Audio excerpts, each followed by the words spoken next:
Hey, everybody. Welcome to another edition of Coaching from the Couch. This is your weekly DMV sports update. And I am your host, CWall, checking in as I love to do each and every single week for the most part on a Thursday to join you to have a live discussion on all of the hot topics and the happenings in the Washington metropolitan area in the sports world. Wizards fans, check in. For the first time since 2017, 2018, are you all ready for this news? You ready for this one? The Wizards are 3-0 in the preseason. Now, hey, listen, let's just go ahead. Let me go ahead and say this. Yes, I know it's just preseason. Where's the preseason? It's just preseason chorus. I know that's what everybody's going to say. CWall, listen, it's just preseason. It's just preseason. So, not a big deal. Understood.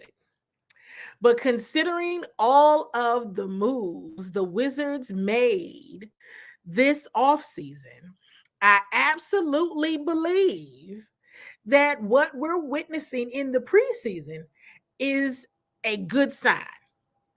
And one of the biggest Wizards fans I know, in Cameron Mingo, I see has already dropped a comment in the chat to say hello. So hello to Cameron as well. I'm delighted. And another page to bookmark and follow, SI.com, Inside the Wizards.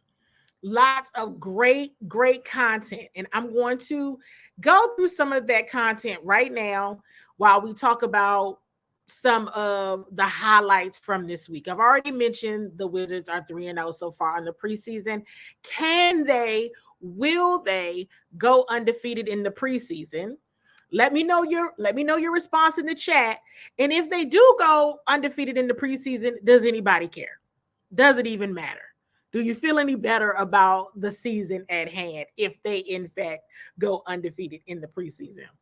So the Wizards announced earlier today that they signed guard Devon Dotson to an Exhibit 10 contract and that they waived Jules Bernard. If you all recall, Devon Dotson has played for the Capital City Go-Go's, appeared in 41 games, got 40 starts in the regular season and Showcase Cup with the Capital City Go-Go. He's averaged 14.3 points, 4.5 rebounds, and 6.4 assists in 30.2 minutes per game. And he also had played with the Wizards last season as well in the seasons of 2020 to 2022, played with the Chicago Bulls. Kyle Kuzma was out in game 3 with the calf injury, so more to come on that.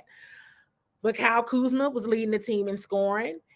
Jordan Poole, hot as fish grease in game 3 with 41 points.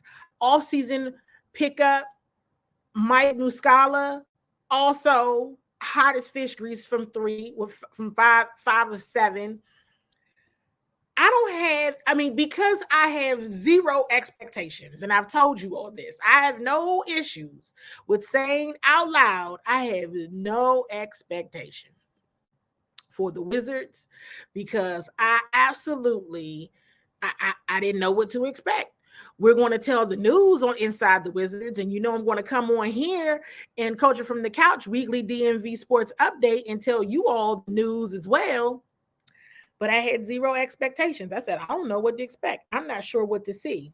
I've actually enjoyed watching the Wizards. I'm just go ahead and say it. I'm getting ready for, writing articles and trying to take in information and understanding, okay, what are the various angles? Because the NBA season is long. I don't have to tell you all that, but having to figure out what's going to be the thing that I know I'm going to be paying attention to is player development, because now it has become a recurring thing. And I'm liking the fact that that's the thing. I am.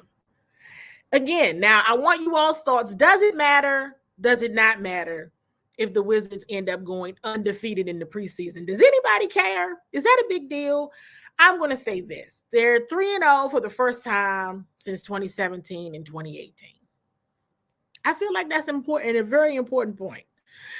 Not saying anything other than it's a very important point. I think it's a very important point because nobody knew what to expect, and we still don't know what to expect from this team. But I think they're going to actually be fun to watch. I do, barring any injury, but that's with every team. I do think that this is going to be interesting. Here's something else that I wanted to mention. Couple of things, and then we got to switch over to the Commanders. But Wizards fans, stick with me for a little while longer. Then we're going to jump on into the Washington Commanders. A lot of positive feedback from former players. Inside the Wizards, staff writers Karita Parks and David Harrison have written about these topics on the site. You got to check it out. The other day, Karita put out an article about what Kevin Garnett had to say about Jordan Poole, calling him the new James Harden, and just talking about Jordan Poole, the Jordan Poole, Kyle Kuzma duo overall. Tons of positive feedback. JJ Redick on his podcast last month had a lot of great things to say about Corey Kispert. Check out their articles. It's good stuff. It's good stuff. And so while we may think that people aren't paying attention to the Wizards, people aren't talking about the Wizards, we got proof that that's not necessarily the case. People are absolutely paying attention to the Wizards. And I think a lot of that, too, has to do with the leadership moves that were made. I really do. I think that the president, the general manager, and the individuals they brought in to help coach and develop this team got some name clout. They have some name recognition. And if we even go back to Coach Wes Unseld Jr. and the relationship he had with his team when he was with the Denver Nuggets, one of the main things, key things that was always said about Coach Unseld Jr. was how he worked to develop those players. And the Joker would always say he was key in developing my game. He was critical to my development process. Jamal Murray would say those things as well. Keep your eye on it, because I know I am. I absolutely am, because it's a very, very important point. And when CWall tells you all it's a very important point, you got to walk with me down that path of the very important point path. You don't want to miss it. Trust me on that one. Wizards fans, more to come. Make sure you check out si.com Inside the Wizards. We have a lot of content on there for you to read. Next up, Washington Commanders fans. Where are you, Commanders fans? Where are you? Where are you? Where are you? Love button, fire emoji. If you've just checked in, you are watching from the Culture from the Couch series, the weekly DMV Sports Update. I am your host, CWall, here as I always try to be, to give you all the latest and greatest information on what's happening in DMV sports. We try to get it all in as much as we can. A lot of talk on the Wizards preseason so far, and we're jumping into the Washington Commanders. Commanders fans, are you there? Are you recovered from those that traveled to Atlanta? Are you recovered from the Atlanta trip? Those that did not travel, are you just overall? Are everyone recovered from the happenings? Now, first things first, I want to share from yesterday's press. We're going to kind of move backwards. I want to share from Coach Ron Rivera's press conference yesterday some of the questions that I asked him, a couple of the questions that I asked him in the presser. Then I'm actually going to play his presser from immediately after the game on Sunday, because he brought up some things that I think are very important for us to pay attention to going into week 7. So first up, my questions to Coach Rivera in Wednesday's press conference. Coach, this week, Jamison Crowder got, Special Teams of the Week honors. What can you say about his performance thus far and just the importance of what he brings to that position overall? I think what's been really cool about Jamison is, he came in and has had to learn a lot, not just our special teams, but he had to learn our offense. And what's really neat to watch him is the professionalism in which he approaches everything, how he's working with a lot of our young guys. He's been working with Kaz Allen, helping him in terms of trying to learn and grow and develop as a slot receiver, but also as a punt returner. And so it's been kind of cool watching, the veteran guy help the young kid out. He's got a little sage wisdom to him. I think the guys respect that from him as well. I mean, he's been great to have around, and he's a dynamic returner. And I think what it's done is given our guys, a little bit of a jolt, a little bit of shot in the arm, knowing that you have an explosive guy back there. And so when I know they're on the huddle on the sidelines and Coach Kaiser's talking to him, he's telling him, hey, just give this guy a chance, just give this guy a shot. And they did on Sunday, and we saw the result. And a lot of fans traveled to Atlanta this past weekend. How much of that was a boost for you all? That was cool. Our players talked about that. In the locker room, just listening to the guys after the game talk about how cool it was to see as many fans that were there. It was really neat that they came out in force too. It really was. When we were leaving the game after the field after the victory, just having them cheer us was really a neat thing, and that's what the guys really talked about. Is they could hear the fans, but the applause they were getting when they were coming in after the game, that really kind of excited those guys. So, couple of things. I know I mentioned on Monday, listen, the fans came out. And I knew just from overall listening in the locker room, the team was really excited about that. They were like, whoa. Really couldn't believe that so many fans were there and they could hear the fans as loud as the fans were. So, kudos, amazing, awesome.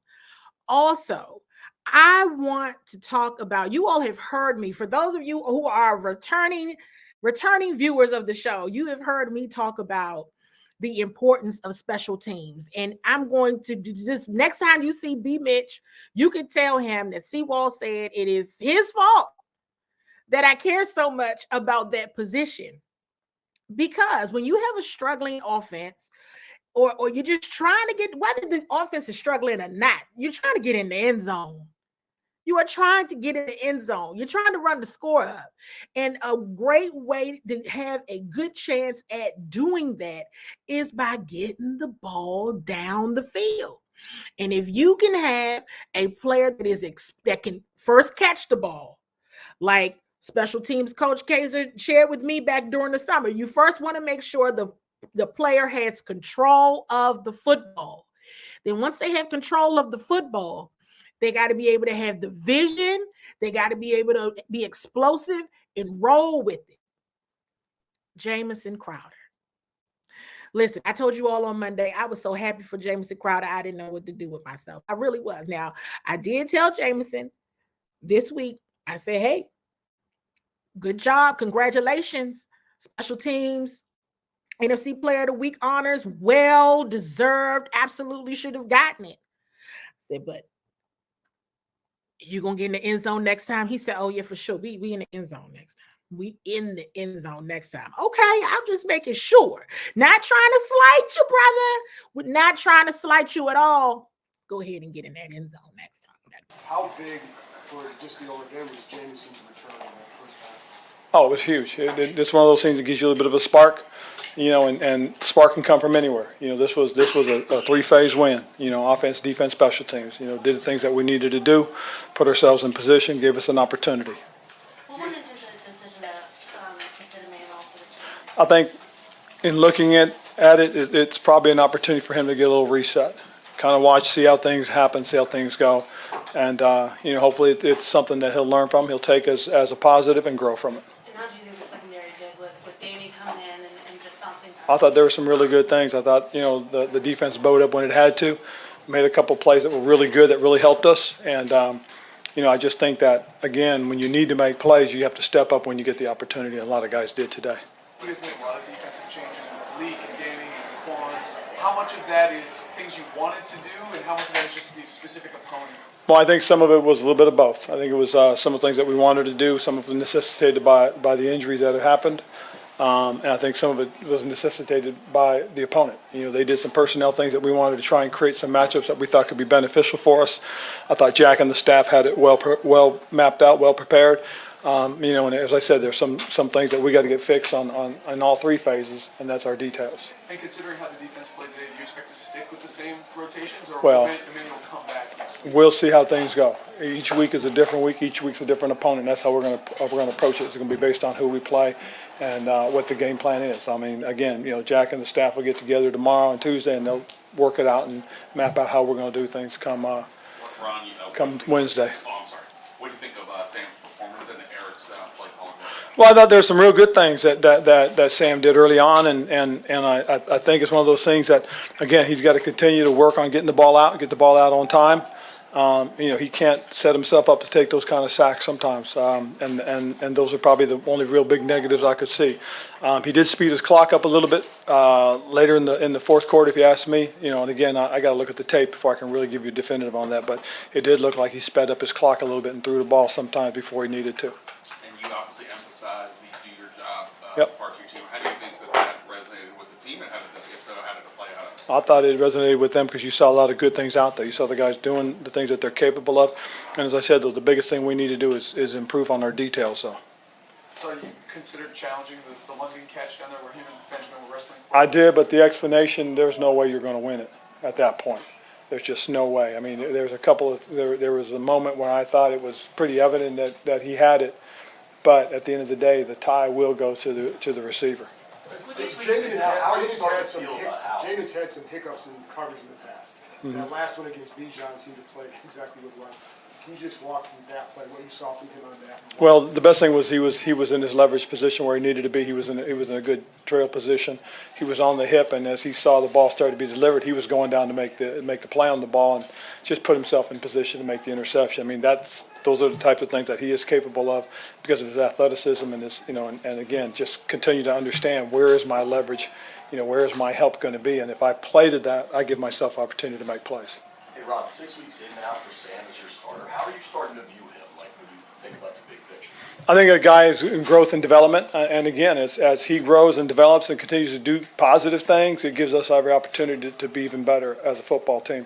When we make mistakes and we don't do the things we're capable of, we're not as good as we can be. I think his growth is going to be real important, real critical to us as we continue to go forward. Rod, how important is taking care of the ball for him in that growth? Very important, because again, if we're not turning the ball over, in negative situations, we can withstand a lot. I think today really showed what we're capable of as a defense. Again, we got a lot of work to still continue to do, but it was good to see the guys play the way that they did. Take 3 more. Brian Robinson's touchdown run.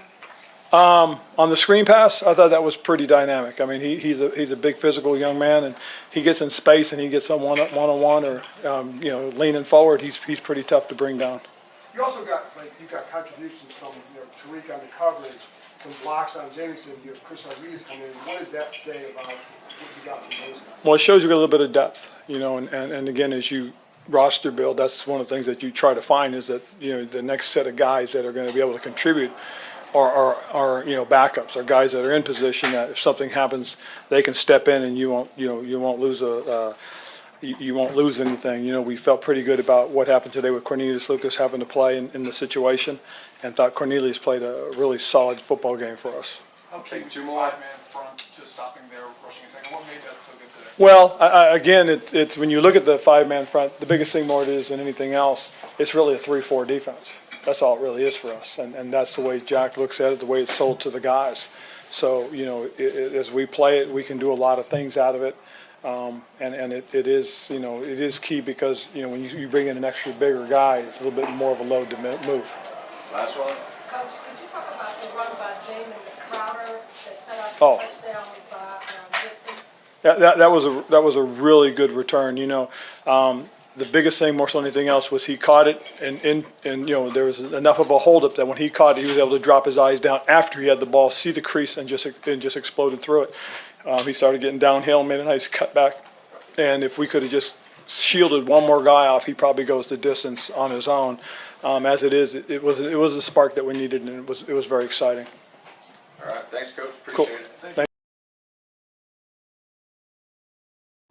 Actually, Jamison Crowder had a joke for us. He said, had he stretched a little bit more beforehand, he would have made it the distance. But at any rate, here's some of the things that I want to mention. And if you're just tuning in, you are watching from the Coaching from the Couch series, the weekly DMV sports update. I am your host, CWall. Bowie Television live recording happening. But every single day you can catch this show on Verizon Channel 11, Comcast Xfinity Channel 77 from 1:30 to 2:30. Oh, and on the weekends during the noon hour. Don't let me forget that, you all. Really quick during this live discussion session, if you're just checking in, hit the love button, like button. You still got time to share this show with your DMV sports loving family and friends. Coach Rivera shared at the top of his presser right after a game, and that's why I wanted to share this with you all as they head already into week 7 and have to face the New York Football Giants on Sunday. They did their job, but they got to pay more attention to the details. That was a close call in several instances on Sunday. So I think we can all agree, right, that everyone's still delighted that the team came up on the right side of the correct side of the alphabet, and that's with the W. But we know that Daniel Jones may not play, right? I think considering putting him on short-term IR or whatever the case may be, but their backup quarterback for the Giants is Tyrod Taylor. Very good quarterback. High IQ type of quarterback. All right. See, here's the thing, you all. Gone are the days, in my opinion, where as soon as you hear QB1 is out and QB2 could be in, you think you got it made. No. With some teams, possibly, but that's very few teams in a league that is basically centered currently around high-powered offenses. I think this is a week that could shock the Commanders, so they need to be prepared. Some of the things that Coach Rivera talked about right after the game about the details, oh yes, totally agree. The details still need to very much so be paid attention to against the Giants, and let's just be for real. Currently, the Commanders have only faced the Eagles. They're 0-1 in division games. So they need to win a division game. I mean, and hey, we understand. Again, we're dealing with a Giants team that's 1-5 right now. But the teams they've played were very good. The Giants themselves were in the playoffs last year. We know that's not what they're looking like right now. And then some of the high hopes for the Giants haven't come to fruition at all, and it may not this season. But the reality is, this is one of those days where I said, if anyone ever used the term trap game, and if anyone believes in trap games, this could be it. This could be one. I think defensively, this team has to come out strong. This team has to not give, whether it's Daniel Jones or Tyrod Taylor led offense, any type of hope. You know that sometimes the offense is going to score. I mean, these are professionals. They're going to score. But I am still waiting for the complete and consistent game where the defense is who they are on paper. I'm still waiting for that day. I'm still waiting. We see flashes. We see plays. But when is it going to the whole game? I'm not necessarily saying mistake free, but what I am saying is be who you are on paper. And if ever you were going to start being who you are on paper, it needs to happen in week 7. This week. Because after this week, they see the Eagles again in front of us, another sold-out crowd at FedEx Field. This is one to pay attention to and to not be asleep on. I want to bring up again about Emmanuel Forbes. we'll just see what happens. He seems to be in good spirits. He's still connecting with his teammates. He's still right there, ready for if and when his number is called. Cornelius Lucas. I'm looking at my notes. Cornelius Lucas and the depth at running back as well. I saw many comments that come through. Give C-Rod Jr. some more playing time. Let's see what Cornelius Lucas can do. Hey, listen, if we didn't see another thing that we saw with the Falcons game, with the Commanders taking on the Falcons, there is depth. I think Cornelius Lucas did an excellent job. I've been talking about Chris Rodriguez Jr. as well. At first during rookie camp, I wasn't so sure. And I said, you know what? I see it now. I see it now. And after having some conversations with running back coach Randy Jordan about Chris Rodriguez Jr. and how he learns and how he receives information and all of that, it helped me to understand Chris Rodriguez Jr. a lot more. And then having interviewed him as well, super duper player in person. So it was good to see him get out there. But again, to the point of depth, keep your eyes on Cornelius Lucas and Chris Rodriguez Jr. as well. We'll see if Sam Howell can speed his clock up. We'll see what happens. What a tough player. Wow. And it's like he doesn't even pay attention to those things. He's not even paying attention to it. It's clearly not a thing, you all. It's a thing, but it's not a thing for him where it's like weighing on him in the locker room or weighing on the team or anything like that. Everybody is understanding they can all do better. They can all be better. And here they go going into week 7 at 3-3 at 500, still trying to be better. And I think they're going to have to really don't sleep. I've seen the comments as well around the Commanders sometimes play down to the competition. Well, this is not a week to do that. They should be out there being who they are on paper and being who they are in practice, because I'm still waiting for a bad practice.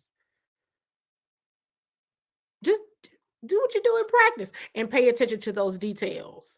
So you all, we have made it another week. Now, haven't we? We have made it another week. Now, here's a couple of items. So yes, definitely we'll be in New York East Rutherford, New Jersey for the game. I am traveling to the game. So we'll have a live Washington Commanders update on Monday. Next Thursday, no weekly DMV sports update.